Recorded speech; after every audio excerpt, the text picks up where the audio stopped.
अस्सलाम वालेकुम। Grand operation होगा कराची क्लब में अल्ताफ पारेख और मेमन बिरादरी के साथ। बड़े आगे थे। अब देखें, पाकिस्तान 60 रुपए डॉलर था, आज पाकिस्तान में 285 रुपए डॉलर है।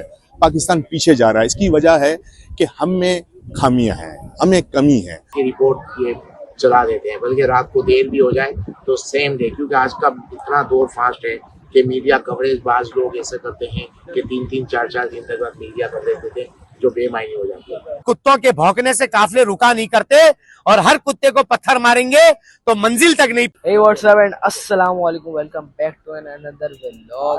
तो आज आए हुए हैं हम कराची क्लब, और कराची क्लब हम आए हैं अल्ताफ पारेख साहब के प्रोग्राम में बैठे हुए हैं। अभी बरात में गेस्ट आए नहीं है, हम पहले पहुंच गए ताकि सही से कवरेज हो सके ना। आए हैं और ग्रैंड ऑपरेशन आवाज़ सुनी होगी, यूनुस भाई वो भी आ रहे हैं आज। तो सब कुछ दिखाएंगे आपको ऑल इन डिटेल कि क्या प्रोग्राम है, क्या सेटिंग है, क्या होगा, सब कुछ दिखाएंगे। Tension not. चले भाई व्लॉग स्टार्ट करते हैं। गाइस चेक करें, गिफ्ट्स आए हूर मसाले की तरफ से, चोड़िया बाजार करेंगे, हम बातें सुनेंगे। तो माशाल्लाह दीगर चीज़ शख्सियत जब रास्ते में आ रही है, तो सबसे पहले तो मैं हमारे को एक दो मुखर्रिज को मैं करके फिर मैं इकबाल भाई को भी कहीं जाना, एक दो मीटिंग है, टीवी की नशरियात भी है। तो मैं सबसे पहले तो हमारे जमील तेजानी साहब को रिक्वेस्ट करूंगा कि प्लीज वो अपने मुख्तसर ख्याल किया जाए। पहले तो मैं अल्ताफ पारेख साहब को मुबारकबाद दूंगा कि 17 साल हो गए इनको, और 17 साल से यानी एक कामयाब मेमन टीवी के नाम से काम कर रहे हैं और काफ़ी सक्सेसफुल हैं। और सबसे बड़ी बात है हार्ड वर्कर है। मैंने जब भी देखा है कहीं भी मीडिया कवरेज करने जाते हैं, सेम डे उसकी रिपोर्ट ये चला देते हैं, बल्कि रात को देर भी हो जाए तो सेम डे, क्योंकि आज का इतना दौर फास्ट है कि मीडिया कवरेज बाज लोग ऐसे करते हैं कि 3-4 दिन तक मीडिया कवरेज देते हैं जो बेमायने हो जाती है। अल्ताफ पारेख में मैंने ये चीज़ देखी, काफ़ी हार्ड वर्कर है और सेम डे वीडियो चला देते हैं। मार्केट कवरेज इनकी अच्छी है और आज का मार्केटिंग का दौर है। मार्केटिंग के दौर के हिसाब से ये जो आज का तकाजा है उसको पूरा करते हैं। अल्लाह इनको कामयाब करे और काफ़ी सक्सेसफुल हैं और बहुत बड़ा नाम बना लिया है। मैं यही दुआ करूंगा कि इसी तरह इनके इवेंट होते रहें। अभी हमने कुछ अर्से पहले दारुल सुकून में किया था, ओल्ड हाउसेस में, तो इस तरह के ये प्रोग्राम करते रहते हैं तो अच्छा है। यानी फलाई काम में भी हिस्सा लेते हैं। मेरे मेडिकल कैंप में हर वक्त आते हैं, तो मेरे लिए तो काफ़ी मतलब इनका एहतराम है, काफ़ी इज्जत है और काफ़ी अच्छे तरीके से ये अपना फ़र्ज अंजाम दे रहे हैं। वैसे अक्सर मैं देखता हूँ अल्ताफ पारेख भाई को कि माशाल्लाह जद्दोजहद करते हैं, मेहनत करते हैं और महीने में 2-3 प्रोग्राम करते हैं, तो ये बहुत बड़ी बात है। और 17 साल हो गए इनको जो कामयाब टीवी है माशाल्लाह, और हमेशा इंशाल्लाह हमारी दुआ है कि कामयाबी रहेगा। हमारी दुआएं इनके साथ हैं। उनको खराजी तहसीन पेश करता हूँ कि जिस तरीके से आज उन्होंने प्रोग्राम मैनेज किया है और सबको यहाँ पे जमा किया माशाल्लाह, तो इस तरह की गैदरिंग होनी चाहिए। हम भी कहते हैं कि ऐसी गैदरिंग हों ताकि आपस में गैदरिंग भी हो। जज़ाकल्लाह। अल्ताफ पारेख ने कराची क्लब में सर आदम जी का एक प्रोग्राम रखा है और माशाल्लाह मेमन कम्युनिटी से इनका ताल्लुक सर आदम जी का था। तो वो पाकिस्तान का उन्होंने ब्लैंक चेक दिया था जब पाकिस्तान बना था, और अब पाकिस्तान की आमद है। एक पाकिस्तान में इस वक्त 14 अगस्त आने वाली है और आज माशाल्लाह तकरीबन आज 5 तारीख है, 5 अगस्त है। तो ये प्रोग्राम अल्ताफ पारेख ने यहाँ मुंतखब कराया है और अल्ताफ पारेख को भी मैं मुबारकबाद पेश करता हूँ कि इनकी भी 17 साल हो चुके हैं माशाल्लाह। इन्होंने अपने चैनल को काफ़ी मेहनत की और आज मैं इसके एक दूसरे प्रोग्राम में आ रहा हूँ और कराची क्लब में इनका एक दूसरा प्रोग्राम है और माशाल्लाह बड़ा अच्छा प्रोग्राम हो रहा है, अल्ताफ पारेख साहब कर रहे हैं। तो कहने की बात यह है कि पाकिस्तान के हवाले से भी ये बात करना है कि पाकिस्तान को आज 78 साल हो गए। पाकिस्तान में जो आदमी पैदा होता है उसके उम्र कम होती है, मगर पाकिस्तान में ये देखा जाता है कि जब 14 अगस्त आती है तो लोग तारीफ़ें करते हैं कि पाकिस्तान आज़ाद मुल्क है। मगर हमें पाकिस्तान में इस वक्त 2005 में आप पाकिस्तान को देखें, पाकिस्तान बहुत आगे था और आज 20 साल में पाकिस्तान बहुत पीछे जा रहा है। यानी कि 20 साल का मायने हुआ कि तकरीबन 5-5 साल की हुकूमत होती है जिसमें 4 बार वज़ीर आज़म चेंज होते हैं। तो मुल्क इस वक्त सही समत में नहीं चल रहा और हम अल्लाह ताला से दुआ करते हैं कि पाकिस्तान 14 अगस्त को हम आज़ादी बना रहे हैं, तो हमें पाकिस्तान के लिए कुछ अच्छा निज़ाम लाना चाहिए। आप देखें, हमने 73 का आइन बनाया, उसको भी 54 साल हो गए। पाकिस्तान हम आज़ाद हो चुका है, मगर 54 साल में हमने पाकिस्तान को दुनिया से सबसे पीछे हैं। हम 2005 में बड़े आगे थे। अब देखें, पाकिस्तान 60 रुपए डॉलर था, आज पाकिस्तान में 285 रुपए डॉलर है। पाकिस्तान पीछे जा रहा है। इसकी वजह है कि हम में खामियां हैं, हमें कमी है। अस्सलाम वालेकुम। ग्रैंड ऑपरेशन होगा कराची क्लब में अल्ताफ पारेख और मेमन बिरादरी के साथ। और जो हमारा ग्रैंड ऑपरेशन है, इसका मकसद है कि ठुकराई हुई बिखरी हुई जिंदगी को वापिस उनके घर वालों की तरफ, उन माशरे की तरफ और पाकिस्तान की तरफ मुंतकिल करना।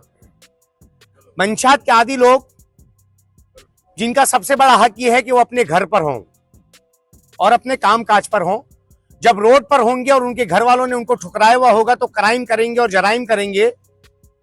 और कराची और पाकिस्तान के सरकारी और अवामी इमलाक को जब नुकसान पहुंचाएंगे तो ये शहर कराची को और पाकिस्तान की बुनियादी को खोखला कर देंगे, क्योंकि कोई शख्स इनको नशे के पैसे नहीं देता, बल्कि ये कराची के और अवाम के चीजों को चुरा कर सरकारी जेरे जमीन इमलाक को नुकसान पहुंचाकर नशा करते हैं। भाई ने बड़ी अच्छी बात कही कि लोग तनकीद करते हैं। तनकीद होती इस वजह से है क्योंकि अब उनके पेटों पर जरब पड़ चुकी है, लोगों को बात समझ में आ चुकी है और माशरा अच्छाई की तरफ जा रहा है, क्योंकि ये वो लोग हैं। मुझे एक बात बताइए कि चले मान लें इनकी बात हम फकत चंद लम्हे के लिए ठीक कर दें, मान लेते हैं कि इनको लाए, निलाया, धुलाया, ले जाकर छोड़ दिया, कुछ लम्हे इनकी बात को हम मान लेते हैं। मुझे बताइए, हम तो इनके पराए हैं, इनके अपने घर वाले कहाँ हैं जिनका बड़ा हक था। जो मुखालफिन है उनसे मैं कहता हूं कि अपने छत की फ्लोर जो आपने किराए पर दी हुई है वो खाली करके इनको अपने घर पर ले जाओ। जिनके सालों के हुलिये बिगड़े हुए हो, जिनके जिस्म में से बदबू आ रही हो, उसको एक टाइम का खाना खिलाकर दिखाओ। जब एक ही दिन में वापिस आ जाते हैं तो फिर तकलीफ किस बात की है। और दूसरी बात यह है कि जब हम इनको लेकर जाते हैं तो इनको छुड़ाने के लिए 3 किस्म के लोग आते हैं: मंशात फरोश, चोरी का माल खरीदने वाले कबाड़िए और उनके सहूलतकार जो इनसे क्राइम करवाते हैं। अहदी एक फाउंडेशन है, सिंध पुलिस का पूरा ताउन शामिल है। सिंध गवर्नमेंट ने अभी हमें कोई रिहैब बनाकर नहीं दिया, एक फाउंडेशन है। कराची के अंदर पुलिस के साथ जब हम इनको उठाकर एक अच्छी जिंदगी की तरफ मुंतकिल करते हैं तो पाकिस्तान के और नौजवान नस्ल के दुश्मनों की चीखें निकलती हैं और मुखालफत शुरू हो जाती है। मंशात फरोश अपने कारिंदों के जरिए हमारे खिलाफ वीडियो बनाते हैं। मुखालफत से मेरी शख्सियत निखरती है क्योंकि मैं अपने मुखालफिन की बड़ी कदर करता हूं। मुझे कोई फर्क नहीं पड़ता क्योंकि खिलाड़ी खेलते हैं और तमाशा शोर करते हैं। तुम अपनी जलन बरकरार रखना, हम अपने जलवे बरकरार रखेंगे और जो बराबरी नहीं करेगा वो बुराई करेगा। ये ग्रैंड ऑपरेशन कब शुरू किया था? 3 साल हो गए, 1100 दिन हो चुके हैं। रोजाना की बुनियाद पर ठीक करने की कोशिश है। एक दिन के अंदर कोई ग्रैंड ऑपरेशन की मकबूलियत नहीं है। 3 साल की रात दिन की मेहनत है, वो भी कराची जैसे शहर में, और अंदरून सिंध में भी हमारे बड़े ऑपरेशन हो चुके हैं और कल का बड़ा ऑपरेशन होने जा रहा है। कराची में नहीं, कराची से बाहर। अभी हम बताएंगे नहीं, वरना वहां के सारे हीरोइनों को मंशात फरोश भगा देंगे। सर ये मुझे बताएं कि अगर आप मंशात फरोशों को उठाते हैं उसके बाद कहा जाता है कि आपके पास बड़ी धमकियां आती हैं, तो वो वाकई सच है? इस बात में कितनी सदाकत है ये बताएं। आपने सवाल गलत कर दिया। मंशात फरोशों को हम नहीं उठाते क्योंकि कोई नर्स जो है वो डॉक्टर नहीं बन सकती। पेट के आंत का ऑपरेशन करने वाला हार्ट का ऑपरेशन नहीं कर सकता। मेरा काम मंशात फरोश पकड़ना नहीं, मेरा काम है मंशात के आदी लोगों को रिहैब करना। मंशात फरोश पकड़ना काम है इदारों का, पुलिस का, और वो बखूबी कर रही है।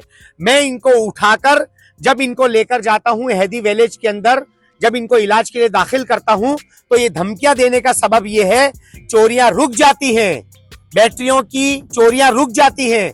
गाड़ी के अंदर एक ड्राइवर बैठा है, वो सलफ लगा रहा है लेकिन स्टार्ट नहीं हो रही है क्योंकि बैटरी नहीं है।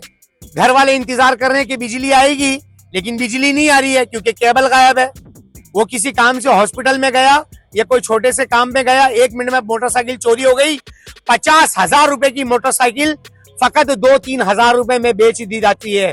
कराची का एक इलाका साइड सुपर हाईवे जहां पर 10, 20, 25, 30 मोटरसाइकिलें रोजाना की बुनियाद पर कराची की मजलूम आवाम की चोरी होकर आती थी।